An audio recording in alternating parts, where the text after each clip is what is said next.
O apocalipse está prestes a acontecer e nós estamos nas mãos de um anjo e de um demônio.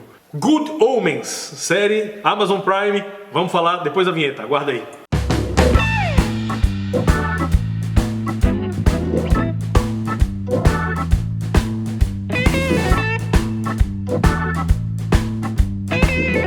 Salve, Alocinerds! Como a gente adiantou antes da vinheta, vamos falar de Good Omens, ou como foi traduzido também aqui no Brasil, Belas Maldições. Belas Maldições. Obra adaptada, que é baseada num livro do Terry Pratchett, do finado Terry Pratchett, com ninguém menos do que Neil Gaiman. Neil Gaiman, inclusive, né, fazendo aqui, já fiz esse disclaimer algumas vezes, é um dos meus autores favoritos, talvez o meu autor favorito da atualidade, e realmente um trabalho espetacular. De antemão, a gente já vai dizer recomendadíssimo. Demais. Então, E a curiosidade, acho que maior, é que o próprio Gaiman atua como showrunner da série, né?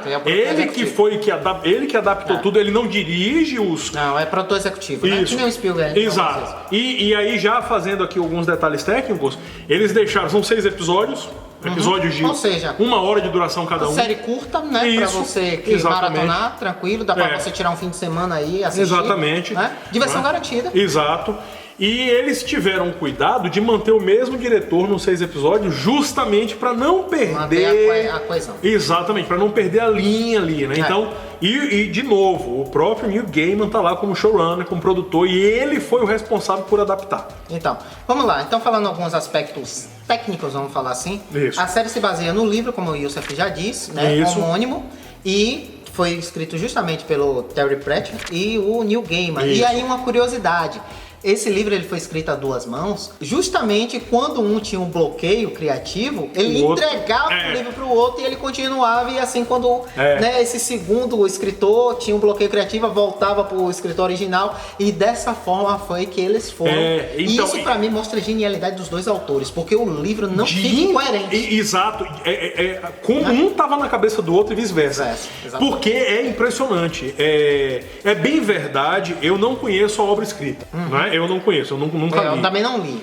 Eu peguei algumas resenhas só pra ter uma ideia. Isso. Agora, o que foi falado é que, lógico, perde um pouco da raiz do livro, inevitável, mudou a mídia. Exato. Outra coisa, uma coisa interessante, é que esse livro foi escrito no final dos anos 80 e foi lançado em 1990. Isso. Então, bem ou mal, aí são quase 30 anos de diferença entre o lançamento e tal. Então, algumas adaptações tiveram que ter sido feitas. Então, talvez quem, não tá muito igual ao livro, tal, quem for mais xiita e purista sempre vai se decepcionar com as adaptações. Mas uma coisa que a gente sempre fala aqui, entenda que o transporte para outra mídia não tem como inevitavelmente vai alterar alguma coisa.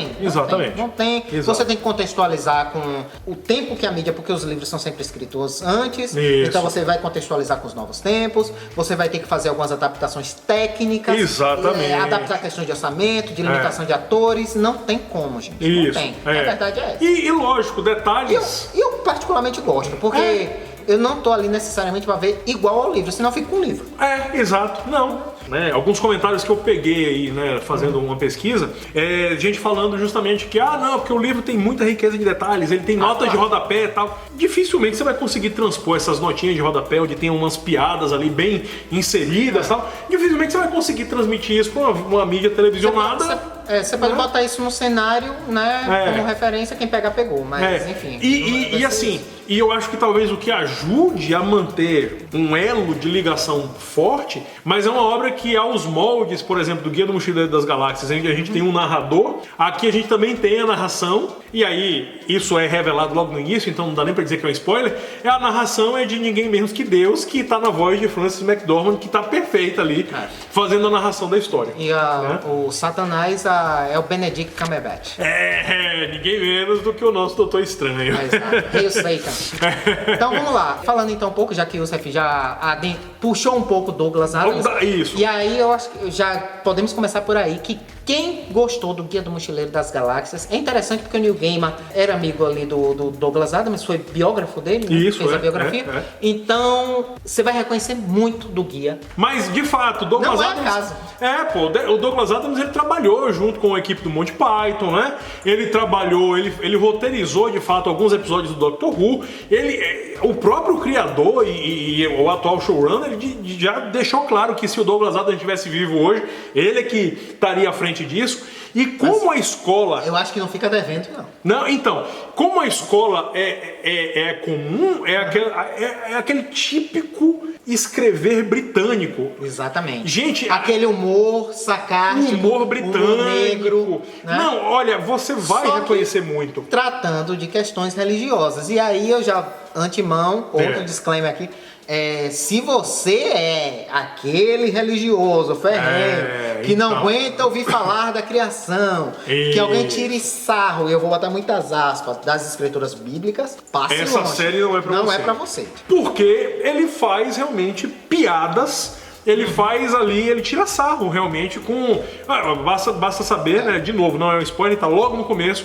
Ele vai traçar ali a relação dos dois, né? Do Aziraphale, né, o Aziraphale, que é o Martin Sheen, com o Crowley, que é o David Tennant. Os dois são geniais, a química dos dois. É o Michael Sheen e o David Tennant. O David Tennant, se você não tá lembrado dele, primeiro, novamente, ele foi um dos Doctor Who. Exatamente. Então, não por acaso, né, que tá ali, novamente trazendo o DNA, apesar que acho que quando ele foi Doctor Who já não era mais quando o Douglas Adams estava escrevendo. Não, ele foi relativamente recente, né? Recente.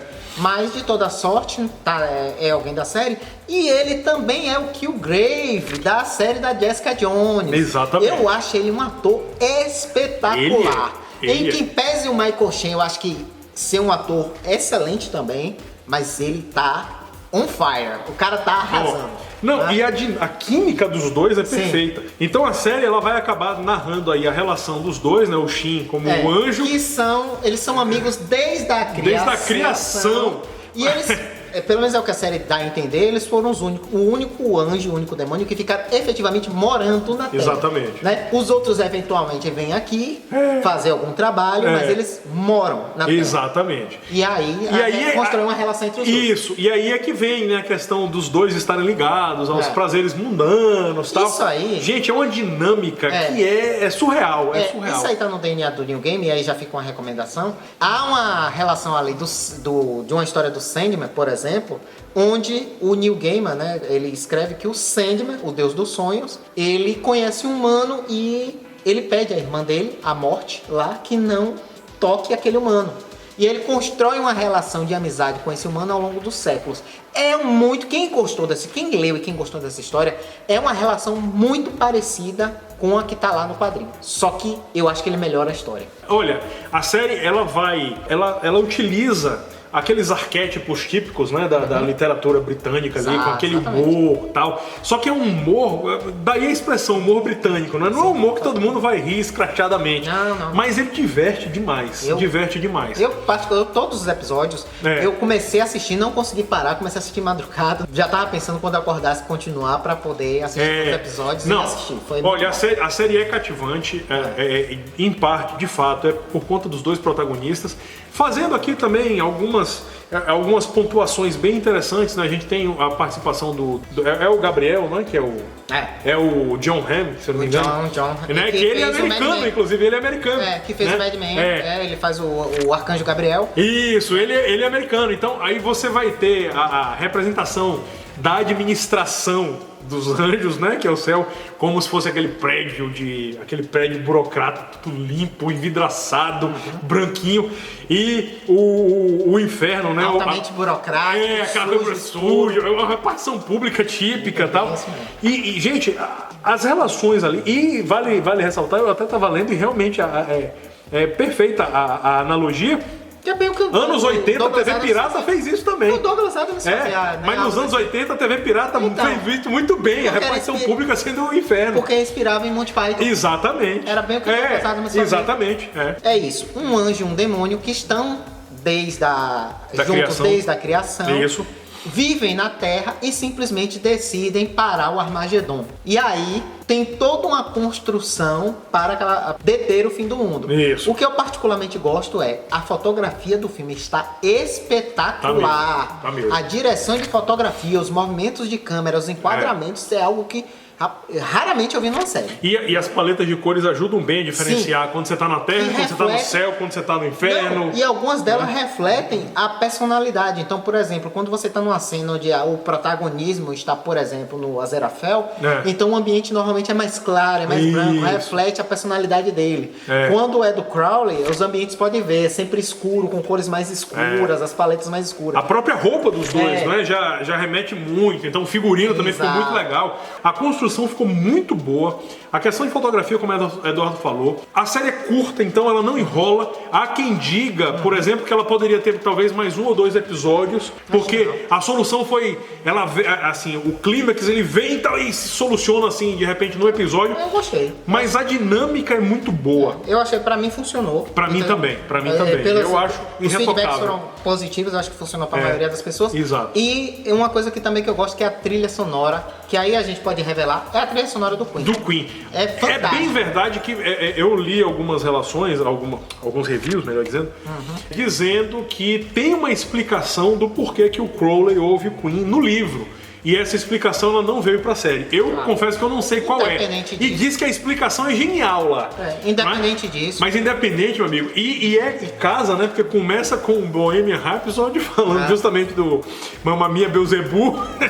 E tem uma hora que mostra um acidente de bicicleta e vem justamente Bicycle, a música do Queen. Gente, olha, a série é muito bem construída, ela é redondinha, deixa gancho, se a Amazon quiser, deixa gancho para uma continuação. Exato. Enfim. Mas eu particularmente gostei. A direção de atores também, como eu disse, tá muito boa. A direção executiva, Neil Gaiman. Exato. Em que pese, ele, não sei, eu nunca vi ele atuando como diretor executivo em nenhuma outra série, mas se essa foi a primeira dele, ele fez o papel muito bem. E ele inclusive já disse que é a última, né? Parece que ele chegou a co-participar, não sei se do próprio Deus dos Americanos, ele chegou a dar alguns pitacos e tal. Sim.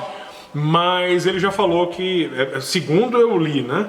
Que ele, tipo, foi a última experiência dele aí fazendo esse tipo de coisa e ele vai voltar só pra escrever mesmo. Que é uma coisa que ele faz muito bem. Então, particularmente, né? Recomendadíssima a série em alto nível.